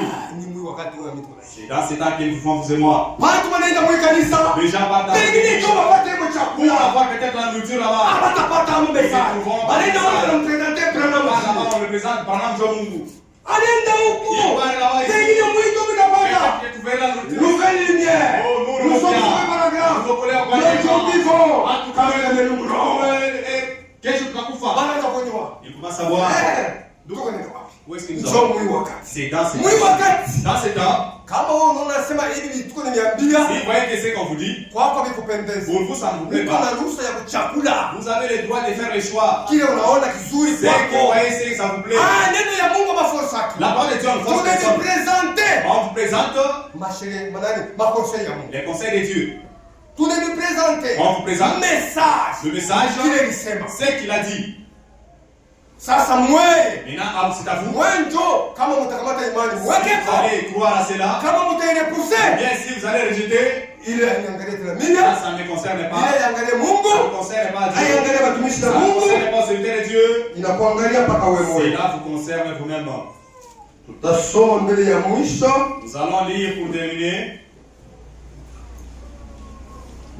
1 Corinthiens chapitre 1 Wakorintho wa kwanza sura ya kwanza. Nous allons passer au verset 10. Quand même il a pointé. Mungu ananisaidia mimi na force. J'ai forcé. mais Tunafika mu 30. Il est déjà 37 ans. Mwisho. Nous sommes à Mungu la fin. ananisaidia quand même tuna force. Dieu m'a aidé, on a fait le tout. Même diko bia mingi kama umisikie. Il y a beaucoup de choses qui ne Unakopa comprennent pas. upeke tutasumbulia Tu frère. viens en particulier, on va s'échanger. Tutasumbulia frère. On va s'échanger. Tuko pale. Nous sommes là. Wanze mu 10. Commençons verset 10. Bwana anasema, Paul dit, je vous exhorte frères, Mina nionya ndugu par le nom de notre Seigneur kwa jina la Bwana wetu Jésus-Christ, Yesu Kristo, à tenir tous un même langage. ya kuwa mwe bote mkuwe na msemeo mmoja. Est-ce que tuko na même langage? Est-ce que nous avons le même langage? Message tuko na même langage? Le message a un même Mais langage. basema kile message kikuya, L'objectif pour lequel le message est venu, tuko na même et langage. nous ayons msemeo moya. Aina ni malangage yeye kwa tena. Et non différents langages ici. Et il ne point avoir de division parmi vous, Na kusikwe madivision katikati yenu, mais à être parfaitement unis lakini mkwe benye kuungana sana dans un même esprit, katika roho mmoja, dans un même sentiment. katika mania Tukule moja. ujumbe frère, C'est pour cela le message. tukuye mu même esprit, Soyons mu roho moja, même sentiment, mania moja, même objectif. na kifukuzo Donc on kimoya. va tuko ni supporter C'est pourquoi nous nous mmoja kwa supportons mwingine les uns aux autres, pour tushende mu et apostasie, nous ne puissions pas entrer dans l'apostasie, abandon total de la parole. katala kwa neno kwa lote. Ndio hiki ya mwisho hii Paulo alikonseye. Ça, le dernier conseil de Paul. Galates chapitre 1, 3e 6. Ce qu'il dit dans Galatia sura kwanza mstari 6. Il a dit. Il dit ceci. Je m'étonne que vous vous détourniez si promptement de celui qui vous a appelé par la grâce de Christ. Mina shanga vile mnageuka kwa haraka kwa ule arimita kwa neema ya Kristo. Paul anaanza kushangaa vile watu wanatoka mseni doctrine. Paul s'étonnait comment les gens allaient suivre les choses. Je m'étonne. Je suis de comprendre cela. Il s'étonne beaucoup. Pour passer à un autre évangile. Il a kwenda kuambatana na injili nyingine. Les gens se allez suivre notre message. C'est pourquoi aujourd'hui Branham devient maintenant biashara de marchandises. Il n'est plus le prophète. Il devient maintenant la marchandise qu'il faut vendre. Dans les kiosques, il y a les photos de Branham à côté. Mtu wa Kentucky. Mtu wa Kentucky. Ils ont laissé la parole avec Branham. Branham est devenu Salamu. Oh, c'est notre frère. Si vous avez dans la synagogue, vous entrez dans le magasin de photos. C'est là on trouve que ce sont les branhamistes, les gens ici. Il va suivre quoi dans votre magasin, la photo là? Ah, c'est lui qui protège tous les biens là. Il devait l'esprit pour protéger vos biens. Respectez ce genre de parole. Dieu qui va te protéger avec ce bien. C'est l'esprit de Dieu. Dieu ne sert pas de mort. Vous voyez là qu'ils sont partis. Et Dieu nous pardonne. Non pas qu'il y ait un autre évangile, vous êtes. Mais il y a des gens qui vous troublent, qui veulent renverser l'évangile de Christ. Il y a les gens qui troublent l'ordre. Les branhamistes. Les gens de Katiba. Ils se présentent au lieu de présenter Christ. Branham regrettait à ce mais nous sommes confus. Mais quand nous-mêmes, quand un ange du ciel annoncerait un autre évangile, et celui que nous vous avons prêché, qu'il soit anathème. Frère, combien sont sous la malédiction? Avec les évangiles qu'ils ont apportés. Ils sont sous la malédiction. Nous l'avons dit précédemment. Et je le répète cette ère. Si quelqu'un vous annonce un autre évangile, que celui que vous avez reçu, qu'il soit anathème. Voyez la malédiction que les gens font. C'est pourquoi pour servir Dieu, soyez sûr que je suis appelé de Dieu. Si vous n'êtes pas appelé de Dieu, vous allez troubler le peuple de Dieu. Les gens ne sauront pas que c'est moi. Les tonnerres, tu l'expliques. Ils ne comprennent pas que ce sont les tonnerres. Ils n'expliquent pas cette message. Oh, le Djumbe. Oh, ça révèle le message. Le message, nous l'avons. Dites ce que dit les tonnerres. Rien, il n'y a rien. C'est juste embrouiller les gens. Embrouiller seulement le peuple. Pourquoi? Les tonnerres n'ont pas été écrits. Ces gens qui ont fait cela, ils voulaient écrire, on l'a écrit. Toi, tu vas interpréter les choses qui ne sont pas écrites. C'est la folie. Il est imaginaire. C'est la folie, mon frère. N'allez pas au-delà de ce qui est écrit. Msheke mbali ya bisho mantikiwa. C'est pourquoi Dieu, il a ses serviteurs à lui. Si vous rejetez un serviteur de Dieu, là vous avez rejeté la grâce. C'est pourquoi les gens ont rejeté les mtumishi mwaminifu. Ils ont rejeté la grâce de Dieu. Comme ils ont rejeté la grâce de Dieu, vous voyez les messages comment ça a pris la forme aujourd'hui. Les messages à quelle forme aujourd'hui?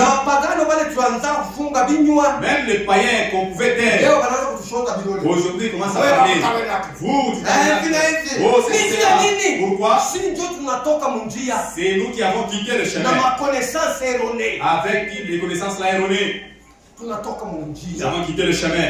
Et avec les connaissances, mon frère, même si vous êtes éprouvé comment, soyez ferme dans la parole de Dieu. Les épreuves, c'est ça le test pour les croyants. Si tu n'es pas éprouvé, là tu n'es pas de Dieu. Qui est Dieu bénisse.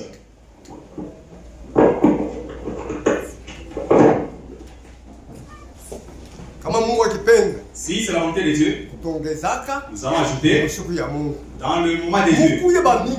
Venez nombreux. Si Dieu va envoyer ses serviteurs, nous ne savons pas ce qu'il va amener. Il vient ajouter la chose. C'est que vous ne connaissez pas ce que c'est. Ce n'est plus le temps de chercher à construire des villes. Ou bien de chercher à déménager au Lubumbashi. Ou bien de déménager là-bas. Hapa ni kutafuta Kristo kwa maisha yako. Il faut chercher que Christ soit dans votre vie. Et Dieu bénisse.